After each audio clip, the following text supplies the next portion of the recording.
Hey guys, what's going on? King Sway here with another RPG story for you. This one is about how our player invents a spell and then lies to the DM. And I don't want to spoil too much about it, but we're going to jump right into it.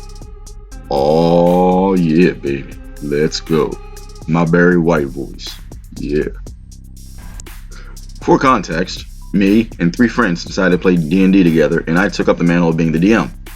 This was the first time for all of us, so obviously things were going to get pretty rough, but what happened exceeded the bounds of what was to be expected. The quest was to collect 3 mysterious stones that fell from the sky for the king. There was a chaotic neutral rogue. Oh, yeah, look, no. I got stories about that. Lawful evil druid, and a lawful good paladin. In the first session, the paladin and rogue both tried to steal from the other party member. Okay, you're lawful good, you can't steal. And the druid cast Thunderwave on his party to stop him. Okay. The rogue became a problem player after this, but the paladin continued his random behavior. He would try to kill almost every NPC they came across, with the druid having to restrain him each time. What the friggin', yeah, no, just... I didn't put a stop to this because I was inexperienced, and as everybody else was, and just weird balance, and I let it continue. Eventually, most sessions would become me and the rogue and the druid because the paladin had a different schedule than the 3 of us and didn't seem to mind. The campaign became much more normal, but it was still kind of poorly made. That's understandable. Like he said, it was everybody's first time. Nobody's going to be great their first time. Like, I don't care what you say. The players finally gave the 3 stones to the king, and he revealed that he was evil and imprisoned them all. They escaped and were told the king was conducting a ritual somewhere. They were in the midst of fighting some guards when the paladin player who joined for the last session told me he cast Arcane Travel, which let the party travel somewhere. I was dubious and even asked him if that was a paladin spell, which he confirmed. I said, alright, and asked him where he was teleporting to. And he said he would teleport to outside the castle with the party. I can see where this is going. Dumbfounded, I just said okay, and I asked him what they wanted to do. He then said he was going to run away, and the other party members just decided to follow him, leaving the king to do the ritual, which allowed demons to flood into the world. Basically, an apocalypse scenario. Afterwards, while I was still quite shell-shocked, he told me very smugly that he made Arcane Travel up, and then he laughed. Yeah, okay. Yeah, nah, cuz, no. The other players seemed to think this was funny in the moment and laughed along. It seemed a bit funny to me as well, so I laughed along while contemplating how all my preparation and everything for the final fight was just totally wasted. And that's the end of that post. Okay, yeah, alright.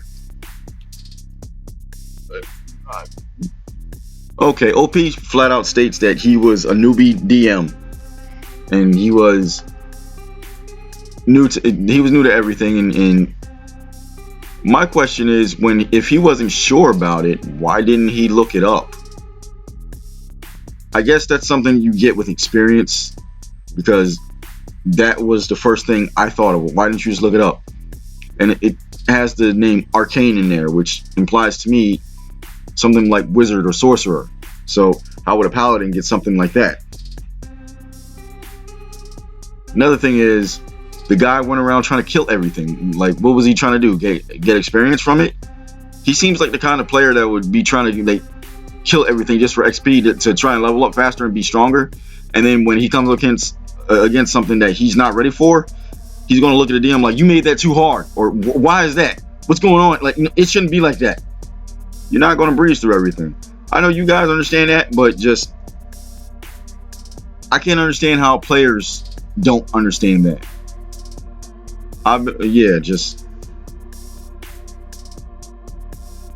What got me was the fact that at the end he was like, oh yeah, I made that up. And he laughed, the other players laughed, and then the DM laughed. I wouldn't have laughed. I'd have looked at him dead in his face with a stone cold expression and said, I retcon it. Since you made it up, the spell does not exist. Therefore, since it does not exist, you're there, you all die. The end. And there's nothing you can do. What are you going to do? Stop playing with me? I'm fine with that. That one player seemed. How are you gonna be the lawful good paladin and be trying to steal stuff? Like, that goes against your morality code to begin with. Like, I don't know what edition he was playing, but maybe, you know, he could have played a black guard. They have no problem. Even then, the black guards have morals and whatnot. That's the part that gets me. Just players like that don't sit right with me. They make my head hurt.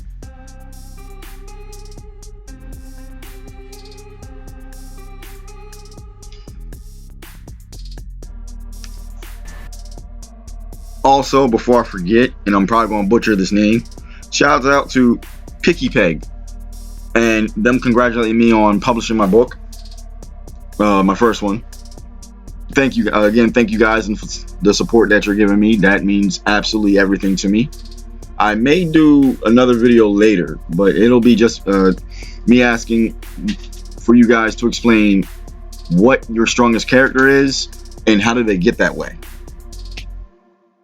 And then me explaining my two strongest characters. They're gods. Well, one's a god, one's a demigod. But if I get to do that video, I'll jump into that and explain it. But for now, if you're new to the channel and you like the story, think about hitting the subscribe button. If you're not new to the channel and you like the story, think about hitting that subscribe button. Think about hitting the like button as well. It's a small gesture for you, but it is a tremendous one for me. It lets me know people are out there and they're liking my content, and it lets YouTube know that since you guys are liking my content, push it out to other people, and then other people can have a chance to possibly like my content. So yeah, buddy, hit the like and subscribe. For right now, I am King Sway. Swayway, baby. Oh yeah. And I will most definitely catch you guys in the next story. Later.